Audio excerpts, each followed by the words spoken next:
Halo adik-adik smart, assalamualaikum warahmatullahi wabarakatuh. Selamat pagi, bertemu lagi bersama Kak Damar. Semoga kita selalu dalam keadaan sehat ya.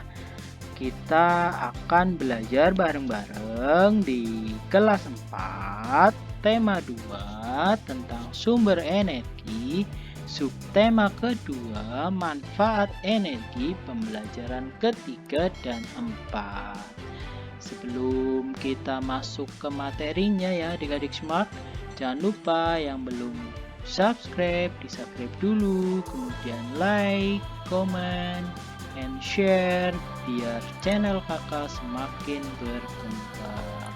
Subscribe itu gratis ya adik-adik, jadi jangan lupa subscribe-nya. Oke, semangat adik-adik smart. Kita langsung ke materinya. Oke, kita di sini akan membahas materinya. Yang pertama, petunjuk melaksanakan sesuatu. Ini ada di materi bahasa Indonesia ya. Yang kedua, tentang cara menggunakan energi listrik. Ini ada di pembelajaran IPA. Kemudian yang ketiga, berhemat dalam penggunaan energi. Yang keempat, cara dan langkah membuat poster. Jadi nanti kita bahas bareng-bareng ya. Ayo adik-adik, kita langsung saja ke materinya.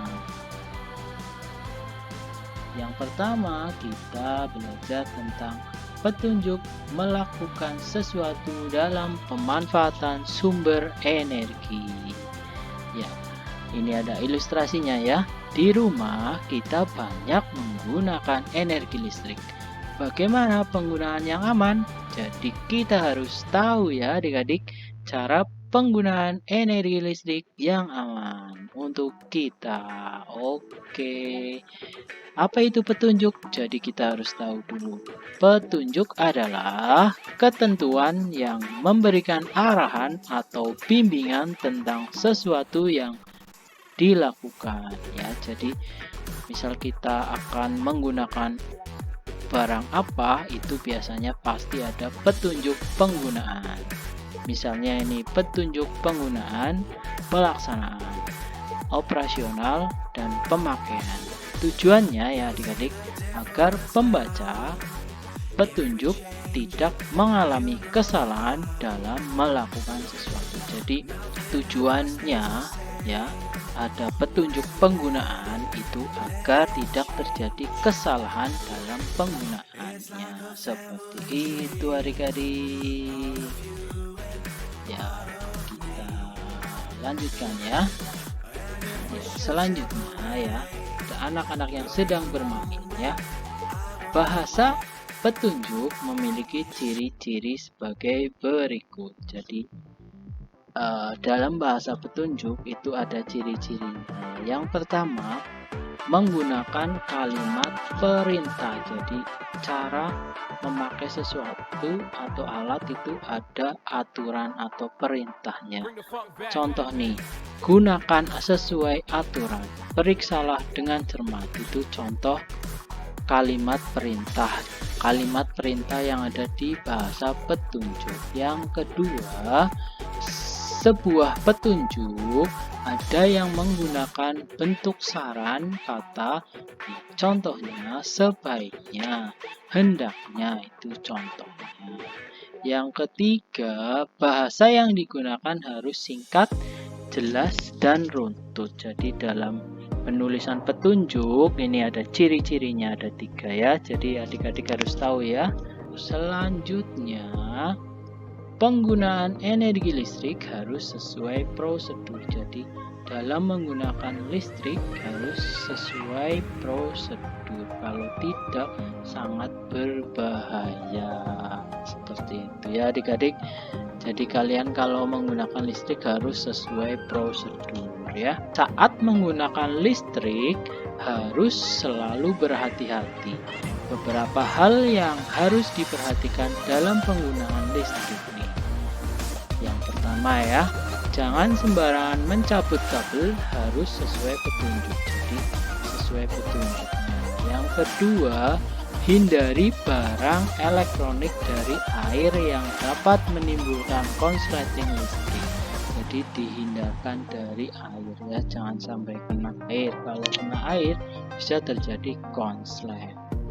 Yang ketiga, padamkan aliran listrik dengan sarung tangan atau tangan yang benar-benar kering saat mencabut stop kontak. Seperti itu ya adik-adik, kalau mencabut stop kontak tangan kita harus kering ya, jangan sampai basah, bahaya ya, karena tubuh kita mengandung air.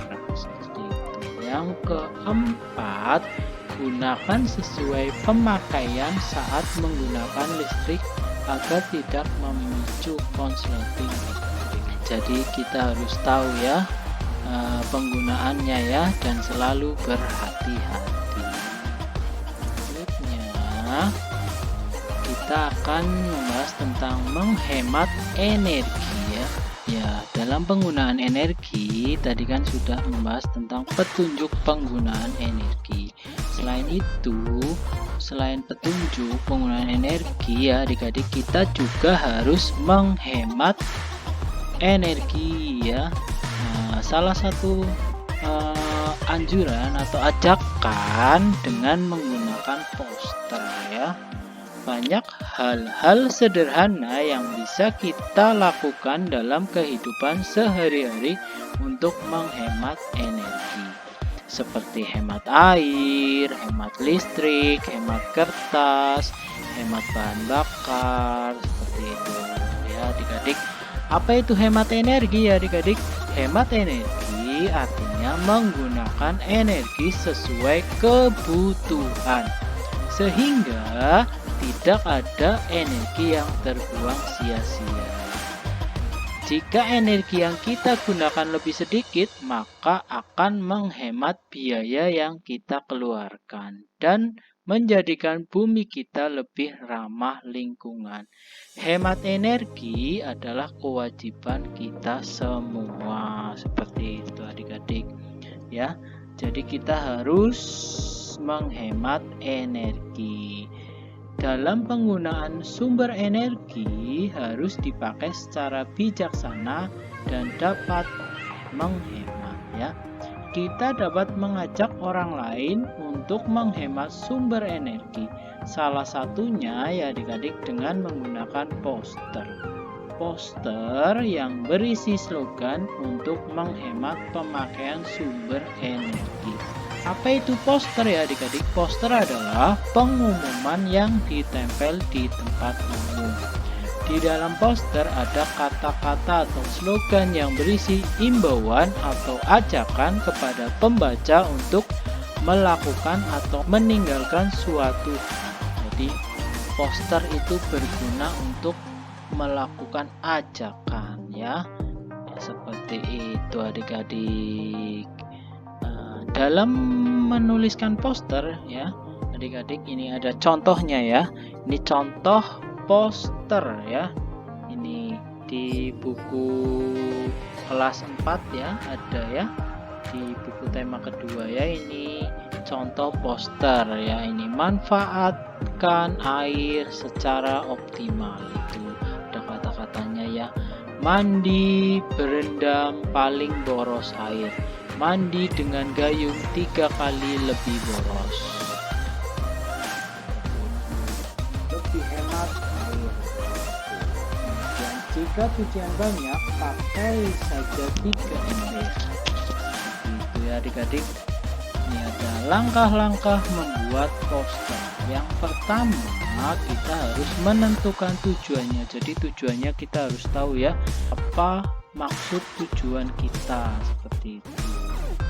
Kedua, memilih kata-kata yang tepat dan unik yang ada dalam poster. Jadi harus memilih kata-kata yang tepat dalam poster. Selanjutnya, kata-kata yang dipilih harus menarik, unik, dan mudah diingat. Yang keempat, melengkapi kalimat dengan gambar-gambar yang menarik. menarik. Jadi gambar-gambarnya harus menarik ya adik-adik. Yang selanjutnya, selain langkah-langkah membuat poster, ada juga syarat-syarat penulisan slogan dalam poster ya. Ini ada syarat-syaratnya ya. Yang pertama, jelas. Jadi maksudnya hubungan antara ungkapan yang dipilih dan objek harus jelas dan sesuai. Contoh, poster tema penghijauan, slogannya budayakan penghijauan, seperti itu. Yang kedua, singkat. Kata-kata yang dipilih hendaknya singkat tetapi mampu mengungkapkan pesan yang ingin disampaikan, seperti itu. Contoh, ayo hemat energi. Yang ketiga, persuasif. Kata-kata yang mengajak atau membujuk pembaca agar mengikuti slogan dari poster. Dan yang terakhir, yang keempat, menarik. Kata-kata hendak menarik pembaca, seperti itu ya adik-adik. Semangat ya. Oke, harus semangat. Kita lanjutkan lagi. Ternyata sudah selesai adik-adik. Coba ini ada kuis ya. Coba kita jodohkan ya kuis ini ya. Yang pertama, apa yang dimaksud dengan petunjuk? Oke, betul sekali. Petunjuk adalah ketentuan yang memberikan arahan atau bimbingan tentang sesuatu yang dilakukan. Yang selanjutnya, yang kedua, jelaskan apa itu hemat energi. Oke, pasti sudah ya. Hemat energi adalah menggunakan energi sesuai kebutuhan sehingga tidak ada energi yang terbuang sia-sia. Oke, yang terakhir, yang ketiga, pengumuman yang ditempel di tempat umum disebut apa? Adik-adik pasti tahu ya, barusan dibahas ya. Iya, betul sekali, itu poster. Oke adik-adik, terima kasih adik-adik semua. Jangan lupa subscribe, like, and share ya, supaya channel kakak semakin berkembang. Terima kasih, selalu semangat belajar. Sekian dari kakak, wassalamualaikum warahmatullahi wabarakatuh.